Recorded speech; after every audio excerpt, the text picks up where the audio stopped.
Ngiyabingelela kubalandeli be-Blaqlife TV. Igama lami nginomnceba mina ukwandisuka eMatatela. Ngokozama impilo ngilapha eThekwini ngihlala khona. Into endenza ndenze kule show ingoba ngifuna ukunothulela isitori sami sasemendweni. Ngenda ngimncane ngifunda umatric. Emendweni wami angihlalanga kahle. Siqale kahle notata wekhaya sithandana kumnandi. Saze safikelela ethweni lokuba masibonisane ba no masithathe oluthando lwethu silise kunqanaba elingaphezulu. Ubhuti wathumela ke abakhongi ekhaya kwahamba kwayokhokhwa. Ngasekhaya ke indlela zokwenda zahlukene. NdingumXhosa mina thina siyenda. Yebo kuyachadwa mina ndenda ke xa ufika emzini ufike wothi uphiwe igama eligama ubizwa ngalo liyashintshwa kubizwe elisha lasemzini. Uphiwa igama apho ubese uyahamba uyokha amanzi. Xa ubuya uvele uboniswa amanzi ba akhiwaphi. Ufike uhambe nabantwana bayokhombisa emfuleni la kukhiwa khona amanzi. Xa ndibuya kufuneka ndenze iti ndenzele abantu abadala abazondipha igama. Imoshakele apho ke indaba yami yothando nobhuti wami besithandana naye. Xa ndibuya emanzini ndisenza iti ndifika kusenestori sokuthi emva esikolweni bendifike xa ndifika esikolweni ekhona lo bhuti ndanomnye umfana enhlangana naye enthandana naye. So umfana la xa ndiyokwenda akhange ndimxelele bayibo bhuti ndihamba ngoku ndiyokwenda ndamqhweshela ubhuti lo owesibini. So ubhuti wesibini xa ke ndifuna ekhaya kanifumani abanganini akanifumani ngoba vele ndanemntu wayehlala esikolweni kude nasekhaya. Ebanganini akanifumani wade wagqibela wayofika ekhaya enganifumani. Eyazi phofu uba ndinalo mntu ndinaye wade wayofika kulo mfana lo oke ngoku ondizekayo ondenza umfazi. Uthe xa ke efika ke kule lali endendele kuyo ubhuti lo wesibini uthe xa ke efika wahamba ebuzisa kanti uzobuzisa esihlobeni ba usisi okanje okanje okanje. Hayi axelele uba no lo sisi umfunayo wena ngulona odlisa utsiki namhlanje ophiwa igama owendayo. Andizudalula ke ubhuti ba wayesebenza phi kodwa yabonakala imoto ayisebenza ngayo ishaya ithuli iyosithela indlela yokuphindela emva isonyuka ayisebenzisa yohamba ngayo iphindele emva apho sasihlapho wayehlala khona. Wabe ke ubhuti uyahlukana nami kanjalo lo wesibini ndasala nalo kuqala. Sendiyabuya ke ngoku ndivelokha amanzi ndathi ndiyafika ndithi ndenza iti yayaselwa iti ndaphi igama kwabamnandi ithe emalanga. Kwathiwa xa kushona ilanga mama ndipheke ke ngoku ndiphekele umndeni nanjengamakoti. Xa ngiqala ndipheka ukudla ndanikeza irayisi ndikhumbula kakuhle ndanikeza irayisi ndanikeza ukhari wenkukhu. Ndapheka irayisi ndapheka is not rice kwaba yipapa. Ndanikeza impuphu mama ndipheka ipapa. Ipapa yavele yabaluhlaza. Ngoba nasendizivileweni iindaba ezokuthi sokwenzeke into kanje umyeni wami seke ndithele fahla kuba hayi abantu sebediniwe abantu abasebahlanga ngoku. Ipapa yabaluhlaza ukhari waba right. Xa ndibaphakela sendibizwa ngamagama usiswa umyeni wami wayengimagcino kowabe esicela abantu osisi bakhe ababini. Osisi bakhe ababini bathi kum abasandithandi ke ngoku lo nomnye osibini wayengekho ehlala eGoli lo okhona wayethenjwa ke kowabo enemali oyenamuntu wayebreadwinner ngambiza kanjalo. Usisi lona ke seke sithi kum no angeke ke ngoku bebelindele intoni na kumuntu xa becomplain ba no lepapa ihlaza lena abangeke bakwazi ukudla. Athi yena usisi no izawuthini nangoku bezayipheka kanjani ipapa kaloku umfazi walomuntu umkhulu kangaka ndixolisa.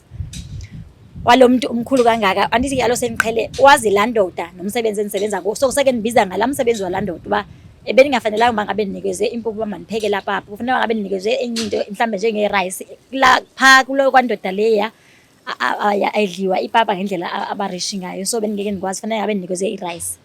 Yaqala lapho ke impilo yami banzima ndingafihlelwa nje izinto ndihlukunyezwa nje ndibukhoma izinto zenzeka kum kanje ndihletshwe nje ndibhekile.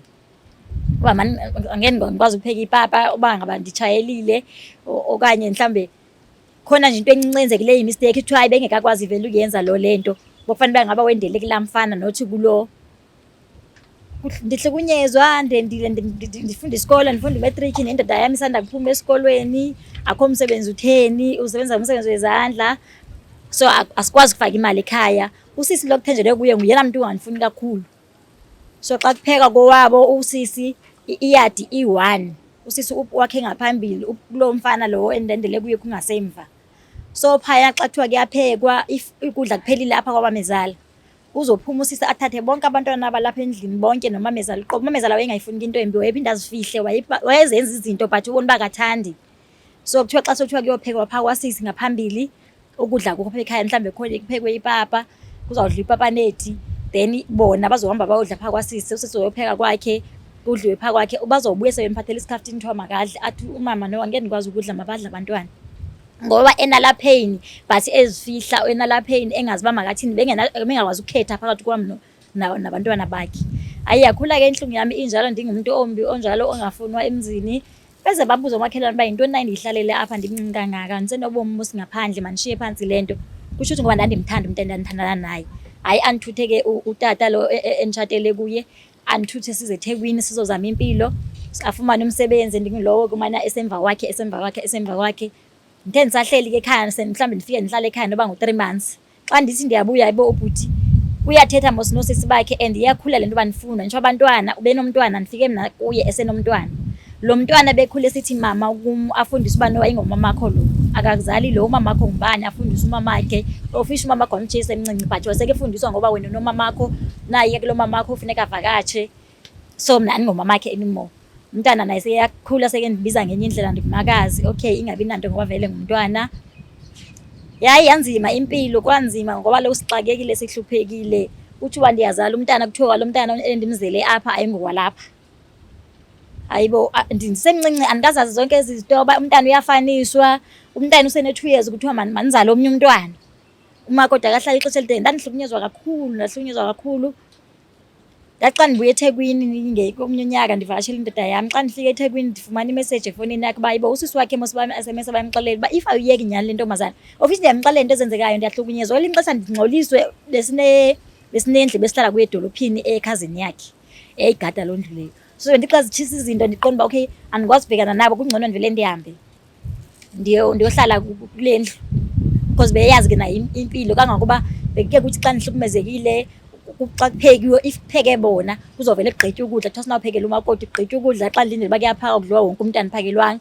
kugqityiwe ukudla kufakwa amanzi ezimbizeni umyeni wami anyonyobe ke ebusuku yandithengela isonka ezilalini thayisa izonka ke zonke ezibrown isikhilo sonka sifumaneki mhlawumbe sekukhona ezehletshulwayo uzondithengela isonka mhlawumbe hafu andithengela ubisi kwelinye ixesha nolo bisi alukho ndizodla isonka nebisi ndilale ngaso and funeka ndisigcine ndidle kancinci kwenzela uba nasekuseni ngoba kaloku ndizoqhubeka nenhlukumezeko ayikhule ke lento xa ndifika eThekwini ndifuba hayibo nansi imessage uyaxelela uba if awumshiyi lo mntana thina yisho sikufunele if awukwazi ukubheka ayingontombazana ongahlala nayo le ayikufanelanga shiya phansi lento koqala nako i-background yakowabo basihluphekele lo mntana intoni onyamezele lo mntwana kulapho ke ndathatha khona isigqibo sokuthi no angenzawazi anymore sixa siyopheka singabafazi mhlambe kunemigido okanye kushoniwe kunendlela kufundiswa ngayo ukukhula ke ebufazini xa siphekile phayana kuthiwa khiphani umkhupha nini umfazi ukhipha kanje umkhupha xa uphekiwe ndithi mina soze ndiyenze loo nto anisezonipanisha akho nto endizoyifunda kuni ngoku nditsho kwabanye abafazi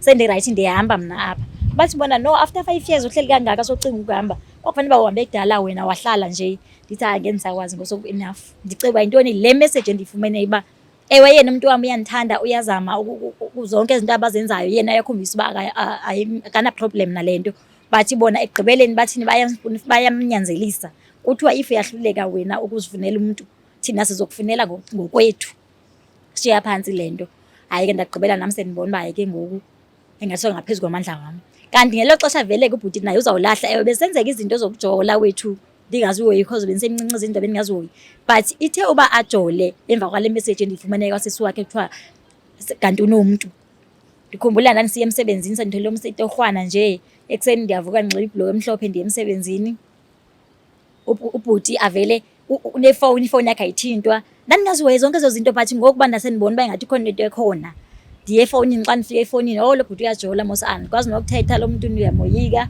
hayi ndingabuzi into ndithi okay yazini mandithenge idayari because mna nafowuni ezi dayari zikhiyiwayo thatha idayari nam ndiyikhiye athi uba khona into ebuhlungu endehlakalele or ayenzileyo yena bengumuntu ethanda ukuphuza uthole uzohamba ngoLwesihlanu eholile, uzawubuya ngecawe sekedakwe engasanayo nemali nje, uzawufika ngoLwesihlanu sekeholile mhlawumbe aphuma ngabo-12, uyahola ubhuti sekuyangena ezimpahleni, uyanxiba, uyahamba, uzawubuya ngecawe, uthi uyamfonela ifoni uyayidropha. Xa nami ndabona uba okay, khame ndimvise ibuhlungu kancinci, ndithathe idayari, athi uba khona into ayenzileyo ndizobhala, masixabane izondibona ntyike acinga uba khona into enkulu endiyibhalayo, kanti akho nto etheni, bese ndiyayikhiya, ndithatha isikhiya sam ndisibeka le.